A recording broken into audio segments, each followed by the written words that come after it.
네, 오늘 말씀은 과거에 감사하고 현재에 순종하면 미래를 차지합니다.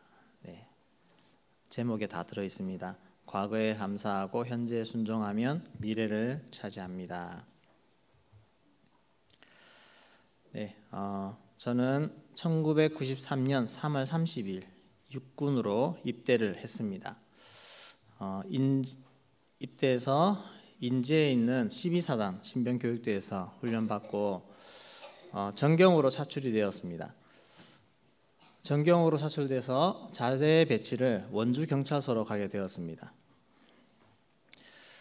군에 갈 때만 해도 철책에서 총을 들고 이렇게 철책에서 근무하는 어떤 그런 모습을 생각하고 갔었는데, 경찰 기동대에 소속이 됐습니다. 그리고 총 대신 방패를 들고 방독면을 쓰고 데모 진압 훈련을 받게 되었습니다. 요즘은 참 데모하는 모습 이렇게 찾아보기가 힘든 것 같습니다. 그때는 대학생들이 돌을 던지고 쇠파이프 들고 화염병 던지고 그렇게 데모하던 시절이었습니다. 같은 학교과 동기가 한 명은 군에 갔더니 경찰로 방패 들고 서 있고, 한 명은 시위대 현장에서 돌 던지고 있는 그런 웃지 못할 그런 일들이 일어나던 시절이었습니다.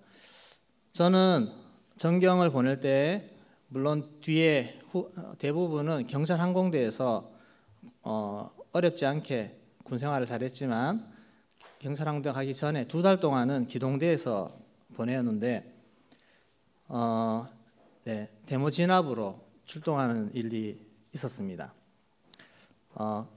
강원도 원주 지방 경찰서였는데, 원주다 보니까 그렇게 막 대학생들 많이 데모하고 이런 것들을 안 했는데, 첫 출동이 횡성군청의 농민들 시위였습니다. 네, 비료값 내려달라고 하는 그런 시위였는데, 막 이렇게 한번 부딪히긴 했는데, 큰 다치는 거 부상 없이 그렇게 돌아왔습니다. 두 번째 출동은 서울로 가는 것이었습니다. 서울에 그때 연세대 앞에서 큰 대학생들 데모가 있었는데, 거기에 서울에 있는 기동대를 지원 가는 것이었습니다. 그래서 서울에, 우리는 강원도 경찰청이다 보니까 일선에 나서지는 않고 혹시 모를 일에 대비해서 뒷선에 이렇게 대기하고 있었습니다. 데모가 참 장난이 아닙니다. 영상을 제가 좀 보여드릴까 했는데 우리 아이들도 있고 그래서 너무 과격해가지고 안 보는 게 낫겠다 싶었습니다.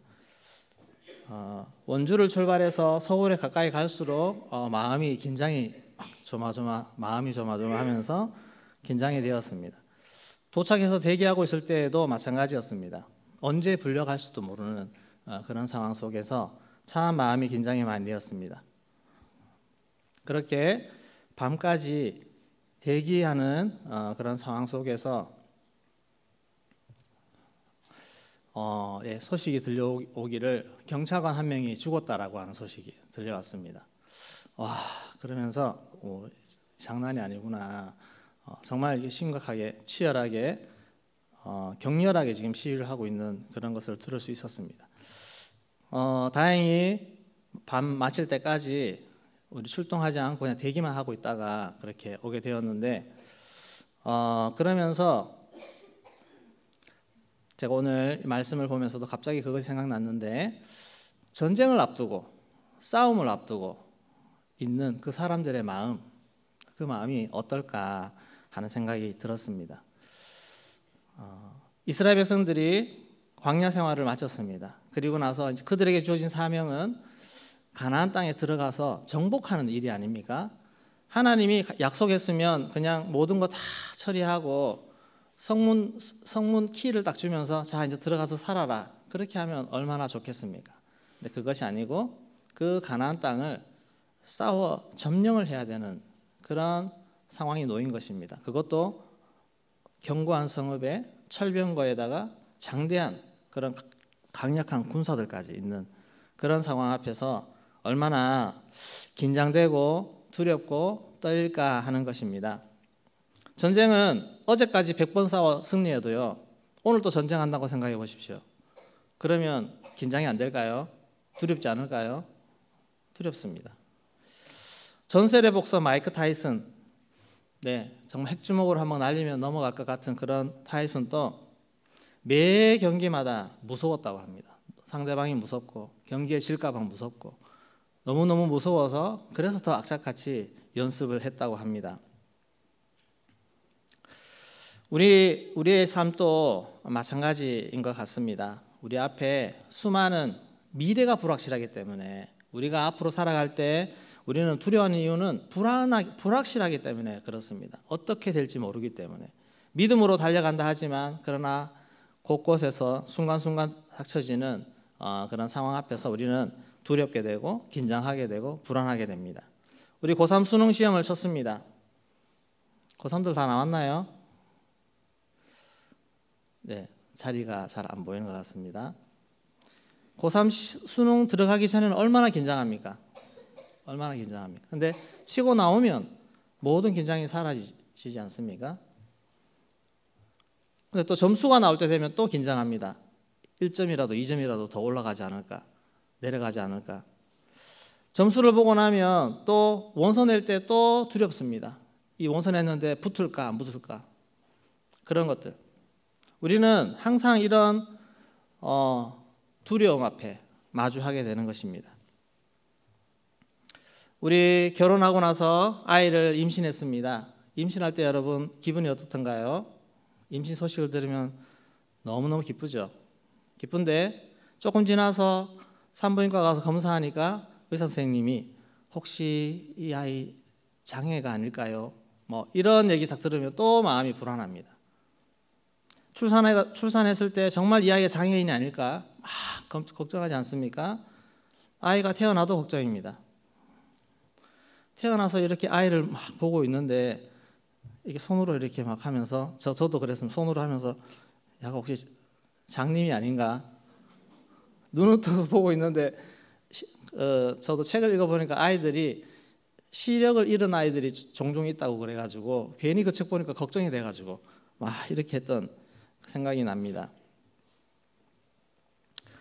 우리 인생 잠시도 평안할 때가 없습니다. 세상 걱정하다 보면 잠시도 평안할 때가 없습니다. 돌아보면 염려, 또 돌아보면 근심, 돌아보면 두려움입니다. 언제 이 마음이 안정됩니까? 우리 하나님을 바라볼 때, 하나님을 단단히 붙잡을 때 우리의 마음이 흔들리지 않습니다. 어렵고 힘든 상황으로 간다 할지라도 우리 주님 붙잡고 가면 마음의 두려움이 사라질 수가 있다는 사실입니다. 모세는 가나안 정복이라고 하는 분명한 비전, 이스라엘 백성들이 이 분명한 비전을 가지고 나아갈 수 있도록 그렇게 백성들을 다시 모았습니다. 한 세대가 지났습니다. 가나안 출애굽 세대가 이제 지나고 그 자녀들이 이제 2세대가 가나안 정복을 앞두고 있습니다. 그들을 불러놓고 꼭 명심해야 될 그런 말들을 들려주는 것이 오늘의 본문입니다. 내용은 간단합니다. 오늘 제목처럼 현재, 과거, 현재, 미래 이것을 우리가 잘 정리해서 하나님 앞에 설 필요가 있습니다. 첫째는 오늘 돼지는 거꾸로 가겠습니다. 미래를 차지하게 하십니다. 이것은 하나님이 이렇게 해주시겠다는 그런 계획이죠. 하나님의 뜻입니다. 우리의 미래를 차지하게 하시는 것입니다. 우리 1절 말씀을 같이 읽겠습니다. 내가 오늘 명하는 모든 명령을 너희는 지켜 행하라. 그리하면 너희가 살고 번성하고 여호와께서 너희의 조상들에게 맹세하신 땅에 들어가서 그것을 차지하리라. 1절 하반절에 보면 너희가 살 것이다, 번성할 것이다. 좀 띄워주세요. 너희가 살고 번성하고 그리고 너희 조상들에게 맹세하신 땅에 들어가서 그것을 차지하리라. 그렇게 하는 것입니다. 너희가 살 것이다. 지금 가나안을 앞에 둔 백성들을 향해서 확실하게 말씀합니다. 너희는 살 거야, 번성할 거야. 그리고 내가 약속한 맹세하신 땅에 들어가서 그것을 차지할 거야 라고 확실히 선포해 줍니다.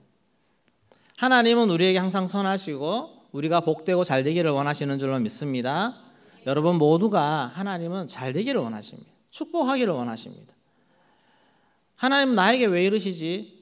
그 말 여러분 틀린 말인지 아십니까? 하나님 절대 그렇지 않습니다. 누구 한 사람도 하나님은 잘못되기를 원하지 않습니다. 잘 되기를 원하시지. 약속된 땅을 다 차지하기를 원하시는 것입니다. 그래서 오늘 우리는 하나님은 내가 따라해 보겠습니다. 잘 되고 번성하고 차지하게 하신다. 네, 꼭 기억하십시오. 내가 잘 되기를 원하시고 또 번성하기를 원하시고 차지하기를 원하신다고 하는 사실입니다. 이 말씀 붙잡고 달려갈 수 있기를 소망합니다. 그러면 지금은 어려운 상황이지만 이것을 다 뛰어넘도록 하시는 하나님, 뛰어넘고 차지하게 하시는 하나님이라는 걸 믿고 달려갈 수 있게 될 줄로 믿습니다. 두 번째는 그러려면 현재 말씀에 순종해야 됩니다. 현재, 미래를 차지하기 위해서는 현재, 오늘 말씀에 순종해야 된다. 우리 1절 말씀 상반절에 우리 다시 한번 읽어보겠습니다. 내가 오늘 명하는 모든 명령을 너희는 지켜 행하라. 네, 여기까지. 내가 오늘 명하는 모든 명령을 너희는 지켜 행하라 하는 것입니다. 미래는 오늘의 나의 삶에 따라 달려 있습니다. 오늘 내가 모든 명령, 하나님이 내게 주시는 모든 말씀, 모든 것들을 다 지켜 행하는 그런 나의 오늘의 순종이 나의 미래를 열어가게 되는 줄로 믿습니다. 미래가 두렵습니까? 미래가 불안합니까? 오늘 열심히 순종하십시오. 오늘 하나님 앞에 열심히 주를 따라가십시오. 그러면 하나님이 미래를 보장하시는 것입니다. 오늘 불순종하면 지금 당장 잘 되는 것 같아도 미래가 막히게 됩니다. 미래가 불투명합니다. 하나님은 오늘 내가 어떤 자세로 어떤 태도로 주님 앞에 드리냐에 따라서 우리의 미래를 이끌어 주실 줄로 믿습니다. 오늘 최선을 다해서 순종하는 그런 삶을 살아갈 수 있기를 소망합니다.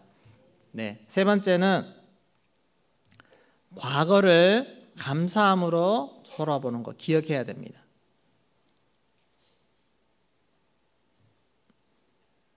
네. 과거를 감사의 안경으로 해석해야 합니다. 네. 하나님은 내가 현재 말씀을 지키는 사람이 되게 하시기 위해서 나의 과거 속에서 일해 오셨습니다. 나의 과거를 한번 잘 돌아보십시오. 그러면 하나님이 지금의 나를 만들기 위해서 하나님이 많은 일들을 해오셨다는 것을 알 수가 있을 것입니다. 모세가 이스라엘 백성들에게도 얘기합니다. 너희 과거를 한번 돌아봐. 지금까지 너희들이 있어왔던 그런 사건들이 다 지금의 너희들의 모습을 만들기 위해서 하나님이 그렇게 해오셨다는 것이라는 것을 기억하라는 것입니다. 우리 2절 말씀 같이 읽도록 하겠습니다. 네, 하나님 여호와께서 이 40년 동안에 내게 광야 길을 걷게 하신 것을 기억하라. 이는 너를 낮추시며 너를 시험하사 내 마음이 어떠한지 그 명령을 지키는지 지키지 않는지 알려 하심이라. 네, 40년 동안 광야의 길을 걷게 하신 것을 기억해 보라는 것입니다. 왜 광야의 길을 걷게 하셨지? 그것은 너를 낮추고 시험하셔서 내 마음이 어떠한지를 살펴보기 위함입니다. 명령을 지키는지 안 지키는지, 지금 믿음이 자라고 있는지 안 자라는지, 그것을 살펴본다는 것입니다. 광야의 길을 걷게 하신 것이 단순히 징계하고 벌 주기 위한 것이 아니고 우리를 다듬으시고 우리의 마음 상태를 점검하시고 또 우리의 믿음이 자라도록 하시는 그런 하나님의 뜻이 있다는 것입니다. 그래서 우리는 과거에 감사할 수 있습니다. 나의 모습을 보고 하나님이 다스리심 가운데 우리가 돌아보면 감사가 나온다는 것입니다. 우리 3절 말씀도 같이 읽겠습니다. 너를 낮추시며 너를 줄이게 하시며 또 너도 알지 못하며 내 조상들도 알지 못하던 만나를 내게 먹이신 것은 사람이 떡으로만 사는 것이 아니요 여호와 입에서 나오는 모든 말씀으로 사는 줄을 내가 알게 하려 하심이니라. 아멘. 광야에서 물이 떨어지고 양식이 떨어지게 하신 것도 하나님을 경험하게 하시기 위함인 줄로 믿습니다. 만나를 통해서 하나님은 광야라 할지라도 말씀에 순종하며 살 수 있다는 것, 그것을 하나님은 가르쳐주고 싶어 하시는 것입니다. 우리 신명기 8장 5절 말씀도 같이 읽겠습니다. 너는 사람이 그 아들을 징계함 같이 내 하나님 여호와께서 너를 징계하시는 줄 마음에 생각하고. 징계가 단순히 벌 주는 것이 아닙니다. 그 아들을 징계한 같이, 부모가 자녀를 징계한 것 같이 내 하나님께서 너를 징계하시는 줄 마음에 생각하고. 여러분, 마음에 항상 생각해야 될 것은 하나님이 우리를 얼마나 사랑하시는지, 얼마나 잘 되기를 원하시는지. 그래서 부모가 자녀를 징계함과 같은 그런 마음으로 우리의 인생을 징계해 오셨다는 사실입니다. 이것은 믿으십니까? 그러면 우리는 불평할 것이 없습니다. 왜냐하면 잘 되도록 하기 위해서, 하나님 우리를 잘 되게 하기 위해서 모든 과정들, 과거를 겪어왔다고 하는 사실입니다. 그래서 우리의 모든 과거의 연단, 어려움, 시험, 광야, 징계, 이 모든 것은 나를 위한 것인 줄로 믿습니다. 나를 세우기 위함입니다. 나를 세워서 무엇하기 위해서? 결국 오늘 내가 하나님 말씀에 순종하는 사람으로 만들기 위해서, 오늘 철저히 말씀대로 살아가는 사람이 되도록 하기 위해서 하나님은 우리의 과거를 인도해 오셨고 우리를 다스려 오셨습니다. 그래서 우리는 과거를 돌아볼 때 가장 먼저 드는 마음이 감사의 마음이 되어야 될 줄로 믿습니다. 과거를 생각하면 막 또 소름이 올라오고 슬픔이 올라오고 막 마음이 쿵쾅쿵쾅 거리고 억울함이 막 나를 사로잡는 그런 마음이 아니고, 여러분 과거를 이제 돌아볼 때마다 마음속에 감사가 가득하기를 소망합니다. 하나님이 그렇게 나를 인도해 오셨구나. 그것이 지금 나를 만들었구나. 그것이 숨은 하나님의 뜻이구나. 그런 마음이 우리 안에서 차와서 우리 안에 있는 모든 상처가 씻겨나가기를 원합니다. 그리고 감사로 하나님 앞에 서서 오늘부터, 오늘 이 시간 철저히 하나님 말씀 따르고 순종하면 우리의 미래는 오늘부터 열리게 될 줄로 믿습니다. 여러분 원망을 버리시고 감사로, 순종함으로 말씀 위에 서십시오. 그러면 하나님은 우리로 하여금 살게 하시고 번성하게 하시고 차지하게 하시는 그 은혜를 우리 모두에게 주실 줄로 믿습니다. 오늘 우리는 열심히 명령 따라가는 것입니다. 우리 신명기 8장 6절 말씀 같이 읽겠습니다. 내 하나님 여호와의 명령을 지켜 그의 길을 따라가며 그를 경외할지니라. 아멘. 하나님의 말씀을 지켜서 그 길을 따라가고 주님 주신 비전과 사명을 따라가고 그를 경외하면서 우리의 모든 걸음을 주님 앞에 달려갈 수 있기를 소망합니다. 네, 우리 찬양 하나 드리겠습니다.